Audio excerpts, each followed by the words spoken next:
chat, do you guys like smart people and learning smart people things? You ever listen to two smart people talk and you're like, dang, they're pretty smart? Well, have you ever experienced the opposite of that, chat? The opposite of that is exactly what I have for you. Today we're going to watch Jimmy Dore talk to Caleb Maupin. I remember Caleb Maupin. He's a widely acclaimed speaker, writer, journalist, and political analyst. He has traveled extensively in the Middle East and Latin America. He was involved with the Occupy Wall Street movement from its early planning stages and has been involved in many struggles for social justice. He is an outspoken advocate of international friendship and cooperation as well. International friendship and cooperation. I like that. As a 21st century socialism. Please welcome Caleb Maupin. Thanks for being here, Caleb. Sure. Now I want to talk about your book here. Here's your book, BreadTube Serves Imperialism. Explain. Now, I don't know most of the people in this book. I thought I was going to know everybody. I don't know any of them. So tell. I like that Jimmy Dore like boomered out for that. He's just like, I don't really keep up with all of that, but I'll have a lot of opinions, but I'm not gonna take a side or anything. I don't really take. It's dummy. Why would he pretend not to know these people? I think it's funny. Maybe he actually doesn't, but it really seems like he's just like, never heard of him. You know what I mean? Tell people what BreadTube is, and then tell people how they serve imperialism. Well, I got kind of sucked in. There's nothing that I think you could do about your voice if you're Caleb Maupin. I just think no matter how you inflect, you would always sort of sound like that. You know what I mean? Like I don't know. It's not like a tone he's taking. He's just inherently asked to debate somebody, and so somebody wanted to debate me about socialism. So I debated this character, Destiny Stephen Bennell, and we had quite an interesting debate about socialism, and it was very odd. And so then from there, I was sucked into this internet subculture, this internet universe that presents itself as left-wing. I really resent that he's considering Steve to be a part of BreadTube. I think Steve would resent that as well, right? I think Steve would be like, oh, I'm not one of those pussies. Like, I think he'd be a little triggered. That presents itself as socialist or Marxist or anarchist, but is really just a way to rile up young people who associate with progressive causes, anti-racism, workers' rights, and get them supporting the U.S. political establishment against the right wing. And so the more I kind of observed this internet subculture, these people are getting hundreds of thousands, millions of views. They're being promoted by the New Yorker magazine, and they're speaking in the name of Marxism and socialism and leftism. But the essence of what they say is that the United States and U.S. imperialism, they are the good guys against, these authoritarian regimes around the world. They're spreading freedom. They say that socialism is just an employee stock ownership program. They don't question the rule of profits. They just want to kind of experiment with worker cooperatives, basically. It's pretty clear that they are getting propped up by one wing of the establishment. Now, oh, come on. I think it's pretty interesting to think that we have some sort of funding here. I would absolutely love to be being paid by the CIA to tell them that they shouldn't exist. I think that would be ideal. They're clearly being propped up by the deep state left-wing communist Democrats or something. Now in the book I go into the evidence of that. But then we have... Does it mean we don't have to donate anymore? No, please subscribe. Further evidence of that, thanks to the work of Max Blumenthal and the Gray Zone. We now know that one of these voices, Abigail Thorne, was directly being subsidized by the British government, by foundations tied to USAID and to the British royal family and such. So, that's Philosophy Tube. I don't think that's what's happening at all. I'm pretty sure she tweeted about it, right? She tweeted something about it, and it was like charity work or some sort of like volunteer situation. Probably not. Or maybe she spoke at like a thing and got money that way. Like it was something like that. I don't remember what it was. Abby Shapiro gave birth recently, and all I can visualize is her opera singing while pushing. Oh, well, thank you, Meek, for the 50 bitties and the totally different thing. Yes, me too. You know, what I said in the book, based on estimates, right? Based on some of the people in the background advising them that I heard about and other things, has now been pretty well confirmed. These folks are basically some kind of psyop. Yeah, this sounds like... Caleb Maupin seems like a psyop. Caleb Maupin seems like a really slow burn grift to sell this specific book. Like... No one can possibly think genuinely the way Caleb Maupin thinks, right? Is it simply that I don't wish to believe he would think in such a way? And that he's just a cynical money grabber? It couldn't possibly be he's real, right? This is a joke he's playing on us. He's actually like a genius comedian. Ah, he got him. Oh God! To get young people. No wonder conspiracy theorists like believe that stuff. It's like I just really want to, you know. People that have socialistic I'd rather live in that or world. Anti-imperialist instincts and get them to serve the empire. So you're saying there's evidence to back this up, that there are YouTubers in the political lefty space. And a lot of them, you're saying a lot, not just, but a lot of them, and they're called BreadTube. And you're saying that those people are somehow being co-opted by the intelligence communities to push an agenda? Sure. I mean, I received quite a bit of information about who is advising them. There's an individual who's tied to military psychiatrists who appeared on CNN calling for mass deprogramming of the country after January 6th. And there are other things. Wasn't that in a discussion about like counter propaganda? Because they're like, clearly if you're doing January 6th stuff, propaganda has set its way into you and you're just sort of, I mean, you're not thinking right. Wasn't the discussion more of like we have to deprogram them, because they're programmed? Isn't that the idea? Maybe I'm wrong.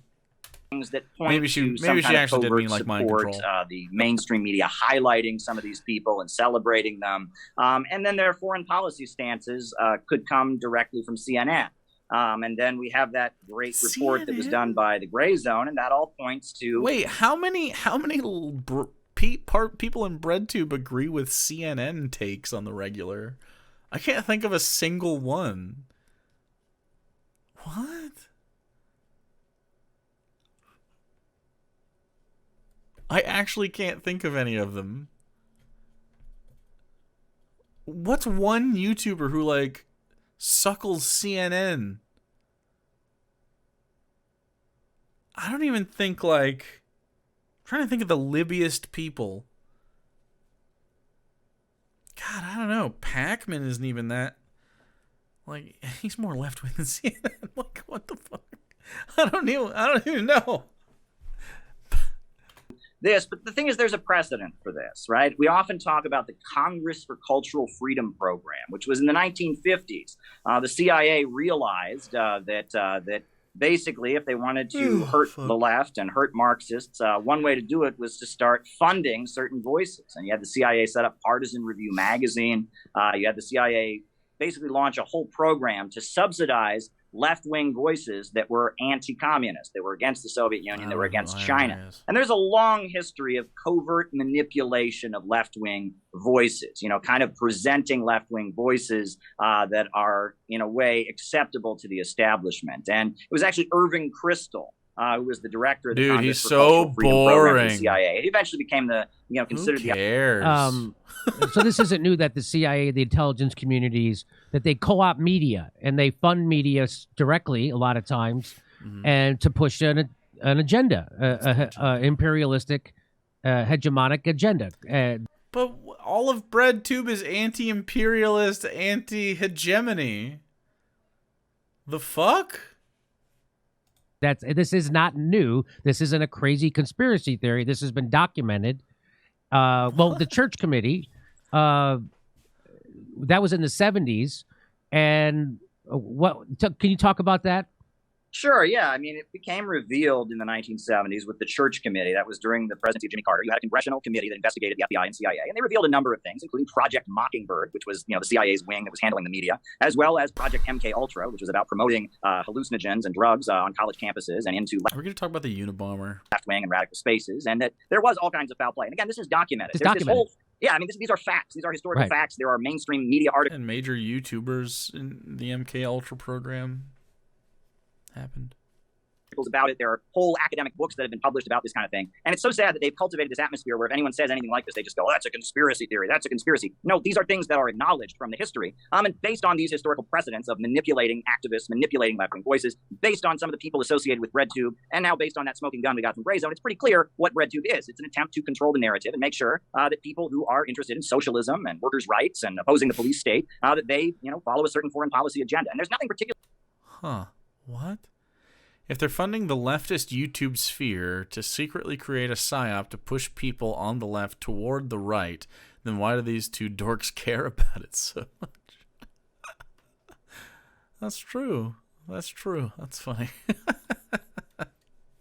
Really scandalous about this. We should almost expect this kind of behavior at the end of the day, right? I mean, this is how they work. They try to craft discourse in their own way. What's interesting is that the primary activities of the BreadTube crowd seem to be about getting left-wing voices to kind of, participate in this partisan red state versus blue state fight. And you, Jimmy, have been targeted ridiculously because what? Man, I have seen so many BreadTube things, like whether it's their Twitter feed or videos they do, like they're just like really over electoral politics. And hate that process and think it's really antiquated and stupid, like especially the Electoral College. Oh my goodness, you interviewed somebody from the Boogaloo Boys. Oh my gosh, right? This cancel culture. Never talk to any Trump supporter. Never talk to anyone on the right. This is a big part of this because they don't want an actual movement of the people from below, where you have people with different perspectives and different ideologies, different religious backgrounds. They don't want that. What they want is an army of foot soldiers to do the work of Joe Biden and protect Joe Biden from the Republicans. And bro, if you offered me somebody like anybody besides Joe Biden that wasn't a Republican or Joe Manchin or Kristen Sinema, like someone who's actually like at least a liberal, just give me one of them. I'll probably let you have Joe Biden to have your way with.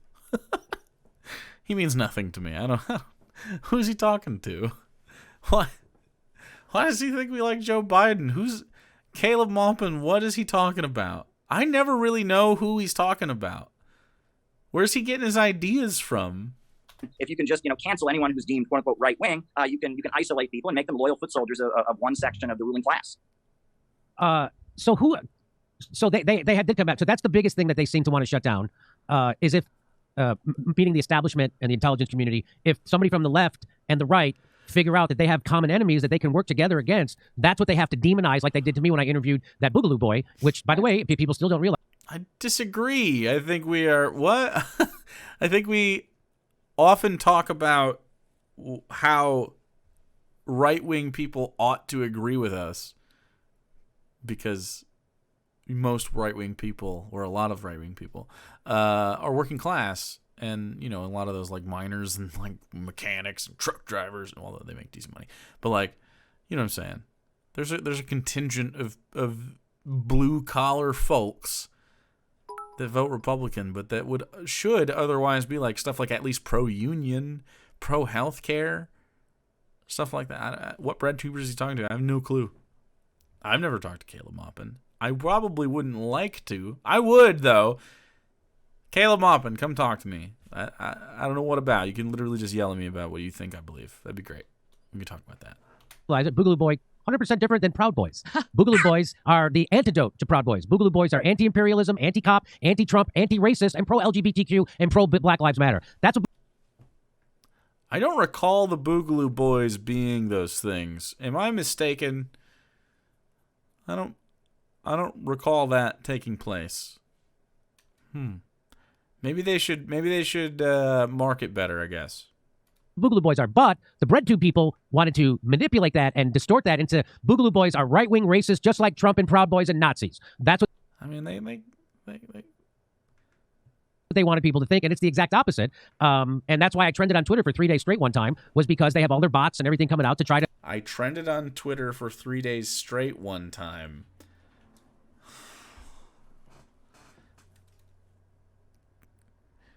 What a weird personality. Create a false narrative that Jimmy Dore's working with Nazis, instead of Jimmy Dore is reaching out to working class libertarians who share a lot of the same goals of people on the... You're right. This is the exact opposite of two intelligent people having a conversation. I told you. Progressive left, and we share a common enemy, and so they had to try to distort it. It's not. It works on some people. That certainly isn't helpful, but it's to a point where when people attack me that way, it actually does help me now, because now they see the people who are doing those attacks, and we've explained to them who they are. Except I didn't know who these people are. Who are the people who are on BreadTube? You mentioned someone named Destiny. I don't know who that is. Is he really not? Who else? But these are popular people. He said Destiny Stephen Bonnell. Sure. Well, if he'd never heard of it, he wouldn't just say Destiny, right? Like, come on. Didn't they? Right? I don't know. Destiny character, who I guess, he's kind of the kingmaker of BreadTube, if not part of BreadTube himself, right? A kingmaker of BreadTube? What the fuck? This is like... He's just got it all wrong, man. Who told him any of this stuff? When did he get this info? What's he doing, man? Really? He's a guy from Nebraska who worked at a carpet cleaning company, but figured out a way to start playing video games on the internet full time. And he became kind of famous for playing a video game on the internet, and that was his life. And then randomly, around the time Trump got elected, he suddenly started debating right-wingers. And he was kind of a right-winger himself. He was a libertarian or something. But then he started debating right-wingers, and mainstream media outlets were like... Why are we getting the extra munchies tonight? I don't know what you're eating. Like heralding him as, this famous internet troll is going to debate the right wing, I don't know when Destiny debate did Trump supporters, things. and he was getting a lot of play that way. And it seemed like that was his new gig, was debating folks. There's this character, I almost don't want to say his name, but I think we know him as Vosh. And this character, I mean, his father's a well-connected Hollywood person. He's from Beverly Hills, and he right now is just a cheerleader for the Azov Battalion and the far-right extremist forces in... I haven't heard Vosh say anything positive about the Azov Battalion? What?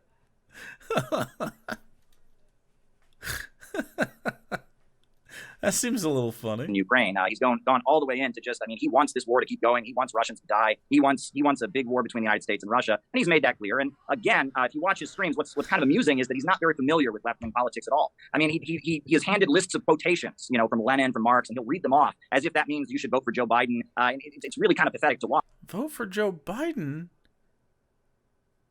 Why is Jimmy Dore smiling? Why are they're just saying words? It doesn't mean stuff. None of this stuff is even close to real. But one thing that I find to be interesting about all of this, you talk about the importance of people coming together. Mumia Abu-Jamal, that was an important cause in the 90s. This was a black liberation fighter who was facing the death penalty. And the reason that Mumia Abu-Jamal is still alive, he didn't get the death penalty, he's still in prison, but the reason that the state of Pennsylvania couldn't execute this former Black Panther was because a lot of people of different political views came together to stand against his execution. You had the far left, communists, anarchists, others. You also had black nationalists, people with the Nation of Islam, Minister Farrakhan. You also had Catholic priests and nuns, the Pope.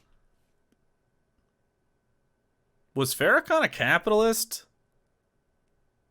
I don't recall that being the case. I distinctly recall the opposite. I could be wrong. I thought I read some pretty based quotes from Farrakhan when he wasn't being a little militant. Am I crazy? Was it not Farrakhan? Anybody know anything about them?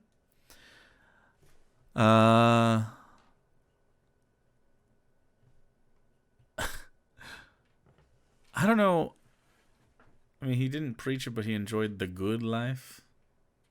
The good life.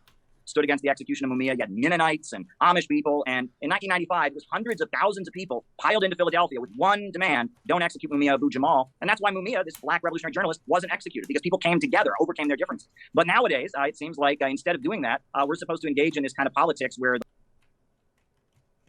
There were riots moments ago. The left talks to their crowd and riles them up and tries to purify them of any deviant thoughts within their own ranks. The right talks to their own crowd and does this, and everyone gets poorer, and the country polarizes politically, and austerity and war march ahead. And this is a setup for disaster. This isn't how serious political organizing works.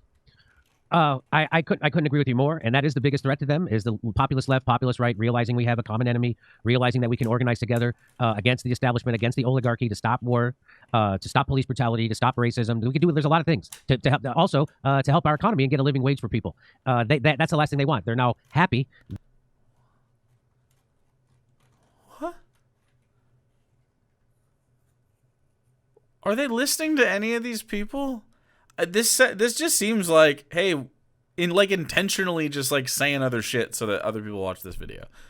It says what, like, Jimmy Dore and Caleb Maupin got together and was like, hey, why don't we just do this big like lie thing that we do, and then everyone will watch this a million times because it'll be so wrong. We'll have a million things to say, and there'll be tons of clips of us. We'll be famous. Like, I'm very cynical about this. This feels like clickbait as fuck right now. How can they be this routinely wrong about everything? I just don't... This seems so organized.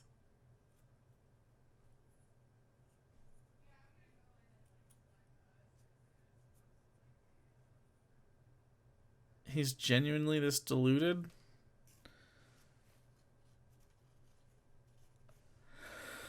That the gas prices are so high, so people will be forced to go back to poor-paying jobs. That's the world we're living in. You're telling me that those people, those pretend... So it seems to me that the BreadTube, or the people who say they're progressives or lefties on YouTube, but they're actually just shills for the Democratic Party. That's what I've noticed when I've looked a little into it. It's every time they're like, well, you have to vote for Joe Biden, you have to vote for Hillary Clinton, you have to vote for the Squad, you have to vote for Democrats. And Democrats are better than Republicans, and they come up with crazy reasons why the Democrats are better than the Republicans. Democrats are better than Republicans. There's no crazy reasons around it. They're just better. I don't know what to tell you, man. Republicans do not vote as a collective in the interest of leftist ideals, so they don't get voted for. Like, even if you find like one Republican that might be based on one topic, usually it's something like weed or gay marriage, because those are easy, right? Usually it's some sort of a little more libertarian. Goes, oh, you can be gay and smoke weed, I don't care. But, I mean, trans people aren't valid. You know what I mean? Like, stuff like that. Even if you were to vote for a Republican, it doesn't make any sense because the Republican as a body, as like a group within a political sphere, they just don't vote in favor of those ideals. So I would rather have Hillary Clinton being forced to vote along party lines than I would have, some Republican not switch party lines because there's no reason for him to do so because his constituents don't demand it. Just because I happen to agree with him. But most of his constituents won't give a fuck. So it doesn't make sense to vote for Republicans. I don't know why it's like, that's all it is. I believe us, we would vote for much further left people than they give us. That's for sure. Absolutely, dude. No, you think I'm excited to vote for Joe Biden, bro? This isn't shilling for Joe Biden. It's Donald Trump or Joe Biden. Gun to your head, pull the trigger. Well, it's Joe Biden. It is what it is, man. He's just not as bad. He's not good. I don't know why it's confusing. Meanwhile, more and more people fall into poverty, more and more people go bankrupt, more and more people can't get health care, and we have more and more billions and trillions of dollars for imperialism and wars, why they keep telling you to keep voting for them. I mean, and everybody does that. Why are they so focused on electoral politics, by the way? This is like... You vote for a Democrat to keep the boat afloat, basically. That's the idea. We're harm reduction at that point. If our guy, Bernie in this case, AOC, the other socialist members that ran and maybe lost, if those guys don't get in, we go for the next best option because those are the only... It's not like if one of our favorite candidates doesn't get picked, they just scrap the whole election and do a do-over. We still have to move forward through the process. It's like asking me if I miss my exit. I'm driving down the highway and I miss my exit. I'm not just going to park the car in the middle of the highway and go in reverse, right? You move on to the next exit. Try to go backwards if you have to, or take a back road back to the town you need to get to, or just take the long way. I'm not like, you have to maintain forward progress irrespective. So when Joe Biden wins the nomination due to the powers that be, who are we gonna fucking vote for? Donald Trump? I'm good, Jimmy. People were not talking about voting for Joe Biden until after he won the primary. Kyle Kalinske to Crystal Ball to, right? I mean, of course, the Young Turks. Would you consider those people BreadTube? Because it seems like they're doing the same thing, telling everybody to keep voting Democrat. And that's, so you can go off and have your... Kalinske doesn't do that either. Like, Kalinske is more lib than you and me. But, like, he says the Democrats suck constantly. He's big on that. Marxist theories, and you can criticize Democrats, but you have to, at the end of the day, vote for them. And you can't ever entertain a third party. That's what I see that comes out of BreadTube. Would you consider that? Sure, well, it's the same script. They're reading from the same script. There's no question about it. I think BreadTube is more specifically aimed at teenagers, people in their early 20s, and it's got more of a grunge vibe. You know, it's people sitting in their basements streaming. It's documentaries and things that are more alternative looking. It's got that more punk rock alternative aesthetic, but it's the same script that Young Turks is using, the same script that Kyle Kalinske is using, same narrative. What I find interesting is, again, they've gone after you because, oh my gosh, you interviewed a Bugaloo boy, right? But none of this cancel culture ever applies to Joe Biden. You ain't black, author of the crime bill. You just have to vote for him because he built the cages those kids are in. He's the one who made it.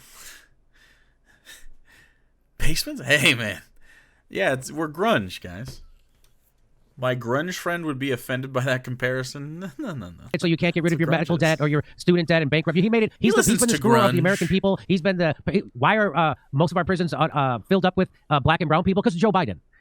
So they'll never cancel him, but they'll try to cancel me when I. What do you mean? Fuck Joe Biden. I don't. They're just lying.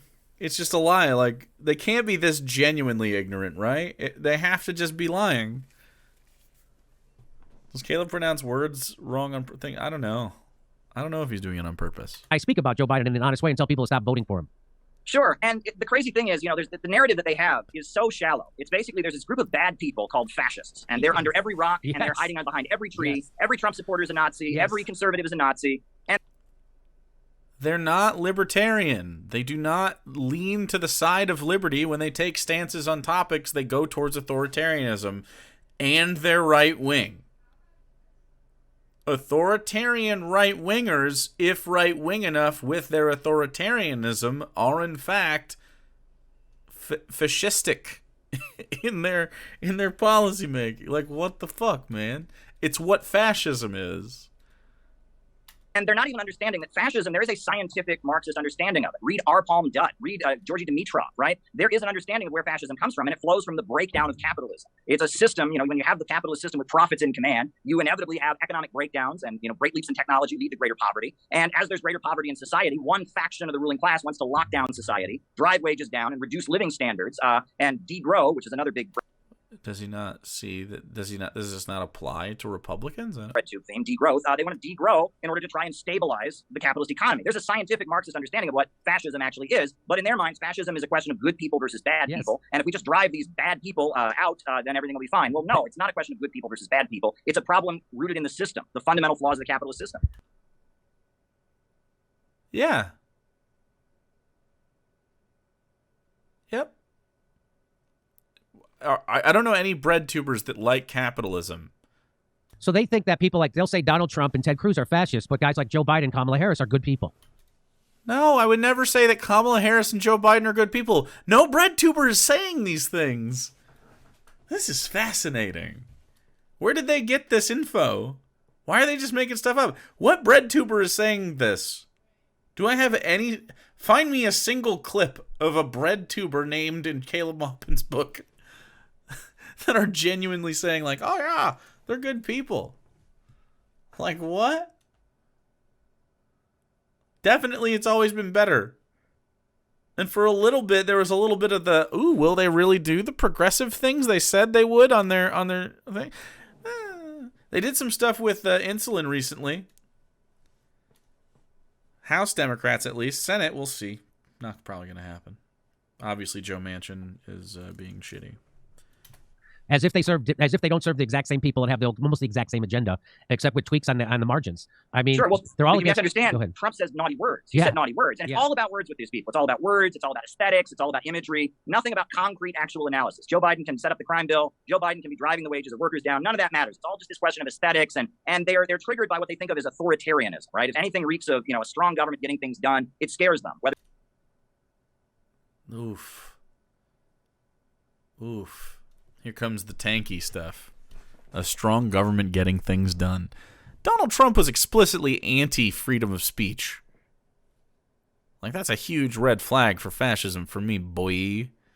Whether it's coming from the right or the left. And again, go back to the Congress for Cultural Freedom and Susan Sontag and her redefinition of fascism, where fascism becomes groups of people working together for a common aim when they're trying to equate the Soviet Union with Nazi Germany. There's a long precedent for these kind of distortions of left-wing politics, and BreadTube is a continuation of that, I maintain. Well, and again, I don't.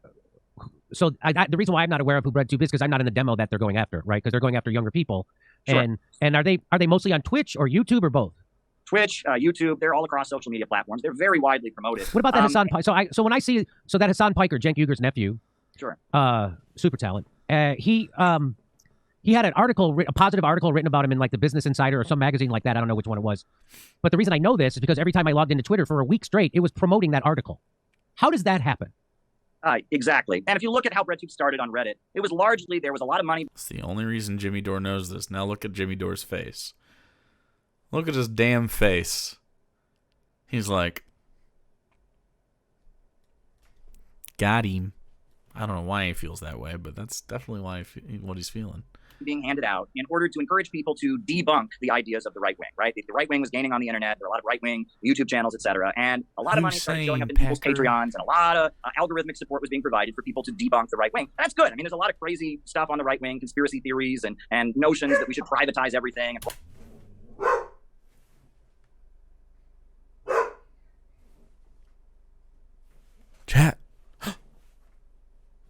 Chat. Someone is listening to music in their car. We better freak out. Darwin, buddy. Come here. What's going on? Come here, bud. Oh, I got little snarls. Look at me, so ferocious. You're gonna get him, bud, right? You're gonna get him up. You're gonna protect. Look at that. So tough. Buddy, you gonna protect? Come here. Ah, come back. Come here. Hi. Are you gonna protect everybody? Ooh. Gonna protect their house. Oh, you got goobs. Let me get him. I need this one too, bro. Yeah, you got goobers here too. No, I need that. Hold on. Okay. I got it. Are you gonna stay? Oh, I like it too. I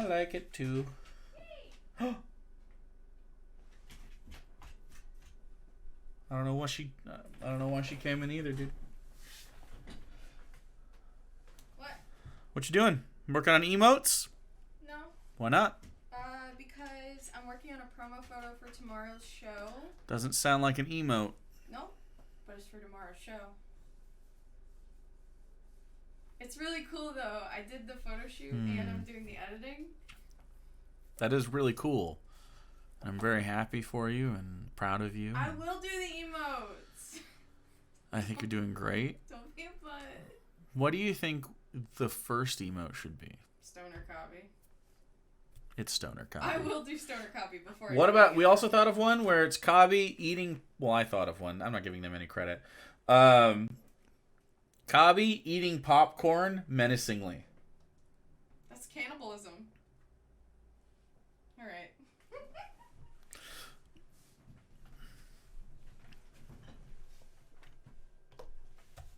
Roll back all government regulation. So it's not inherently bad, but at the end of the day, they're also targeting people on the left, like you, like me, dare actually challenge the system. And they're trying to cultivate the left to just be foot soldiers for some of the most powerful capitalists out there. For the Democratic Party. Yeah, Jeff Bezos, the Walton family at Walmart. Yeah, I mean, that's who they ultimately want leftism to serve. And no, I mean, the goal is to get a society where the banks and the factories and the industries and the centers of economic power are organized to serve public good and not the profits of a few, a rationally organized economy. That's the goal. The goal is to overturn this system of imperialism. Why did BreadTube is pro-billionaire now? Can I get some of that like billionaire money then? Any billionaires thinking that they want to like pay off my house or anything? Just asking. Any billionaires in chat need to tier 3 sub right quick? Tier 2s? Billionaire tier 2s? No? Millionaire tier 1s? No. And build a society where the needs of people come first. And you're not going to solve that with worker cooperative You're not in Kale's books, you might not be CIA funded. I'm definitely not CIA funded, but I will take their money. schemes, and you're not going to solve that by voting for Joe Biden. Ultimately, it's a question of getting working people to realize their own economic interests, and they have a word for that, right? If you want to raise the minimum wage, or if you want Medicare for all, you're a class reductionist. That's their term. What? Immediately they scream class reductionist. What does that mean? I don't know what it means, but if you want to fight for economic justice, you're a bad person. You're a class reductionist, and they have all kinds of lists of accusatory names they throw at people. And one of them is if you believe in economic justice, if you raise economic issues, you don't focus on the culture war, you're a class reductionist. If you don't focus on the culture war, you're a class reductionist. I thought he was a chud, but no, he's worse. He's a tanky. Yep, he's a tanky. That's true.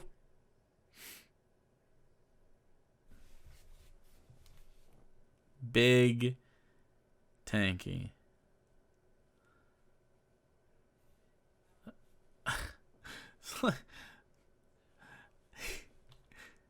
I love these guys. That's well, what I enjoy telling people is that when you hear people who say they're on the left in the United States, and they say things like, "Oh, we have to organize along class lines," right? We have to organize. You'll even hear the knuckleheads at TYT say this thing. We have to organize along class lines. They have no idea what that means, and if they do, they're just blatantly lying because they do. Are either of these guys on the same class lines as the rest of us? Not me. What organizing along class lines means is that you organized with people in the same class, meaning whatever political stripe they come from, meaning if they're a libertarian or a socialist or a Republican or a boogaloo boy or a socialist or a communist, all those people have to come together. That's called, so it's just like when you organize in a union. I've been in unions my whole life. The way you don't organize a union is you don't go to the shop floor and go, who here's a boogaloo boy? You're out. Who here's a Proud Boy? You're out. Who's here as a libertarian gun nut? You're out. Who here's a Trump voter? You're out. Okay, who's left? Now we're going to organize against the man with you people. That's not how organizing works. It's only powerful when you... But what do you mean? The Trump voters just didn't want, they don't, the Trump voters do not end up in any coalitions that maybe a left-winger would want to do, like, take part in? I really don't. I'm trying to think of what, they don't agree on, like, even like labor stuff. I don't know what you would want a Trump person to be involved in. Like, if I thought Trump people were going to join, like, a pride thing, that'd be cool. But they don't. They always do the wrong thing. They never do the correct thing. You never seen a person that strongly supports Donald Trump doing, like, a really nice, but obviously politically left-wing thing. You know what I mean? Like, oh, look at the lefties with their pride parades, or their trans women are women, or they're, like, it just doesn't happen. You get people who totally disagree with each other to agree on something, and that's when change really happens. Like when we had the Medicare for All march this summer, people were complaining that there's some right-wingers on stage. That's because Medicare for All means Medicare for all, and that's when you can actually pressure government, when you have people from all different stripes of politics combined and converging on one idea. Oh god, they're just so boring. I mean, I'm 100% fine with anybody who wants to look at Jimmy's face. I'm 100% fine with anybody that wants to vote on behalf of the most popular political platform in America, which I believe is universal health care. The powers that be, though, don't seem to want to get it done. Isn't that interesting? That's how you make something happen, which is why the Black Panthers teamed up with the KKK in Las Vegas to get their welfare checks back. That's why they killed Fred Hampton. Why did they kill Fred Hampton? Because he was organizing black people? No, because Fred Hampton was organizing Southern racist whites with black people in Chicago, and they were realizing they had more in common than they had separate and different, and that's when they killed Fred Hampton. So that's the thing that they can't have, and that's what people who say we have to organize along class lines, when you hear somebody at the Young Turks say we have to organize, they don't mean it for a second. They hate people who are in the different political party than they are and in the same class. I mean, I'm 100% fine if Republicans want to hang out and, like, try to be around. The problem with Republicans is they always fuck it up. It's not like they just turn into assholes every time because it's just how they end up being. It's not anybody else's fault. They think they're being funny or they just end up being toxic and they get told about that and they can't handle it. It's like, hey, you're being toxic and nobody likes that. Please use the right pronouns or don't be a piece of shit to somebody. It's always like little stuff too. And then economically, of course, there's this entire like fetishization of everything can be commodified at all times. And then obviously how one dehumanizes someone who doesn't make enough money. I mean, there's just not a lot of ways that I can get along with a person who fundamentally disagrees about the value of a human person. Go home, Jimmy, you're drunk. Maybe he is. They hate those people. And in fact, their business model is built on clickbait, hating those people. So would you like to comment on that? Well, sure. And, the biggest cure in U.S. history for racism has always been the picket line. When black workers and white workers see they have a common economic interest, this breaks down the divisions. It was the CIO and in their effort to spread unions, it was that broke down the racial divisions. When the Communist Party in the 1930s was going into the auto plants and the steel mills, often they would break down historical divisions among workers and build multiracial unions. You hear about in the South when the sharecroppers were organizing, how, William Z. Foster and Gus Hall would go to a town and give a speech and how the white workers would rip up their Ku Klux Klan cards and say, my enemy isn't the black people, my enemy is the plantation owners and the capitalists and the big bankers. That is how you overcome racism, is getting people to see they have something in common, bringing people together. It's through those kinds of struggles that you can break down inequality and that people can see that they have more in common. And by creating artificial divisions ahead of time and discouraging economic struggle, you're setting the stage for the opposite. You're setting the stage for basically whipsawing the population. There's an old device they call the whipsaw, right? And it's like a two-man saw. And when one guy's pushing, the other guy's pulling. And when one guy's pulling, the other guy's pushing. That's kind of what they're doing right now in the United States. They want one section of the population to think that they can only gain at the expense of another section of the population. And they go to the other section and say, oh, you can only gain at the expense of the other one. Right.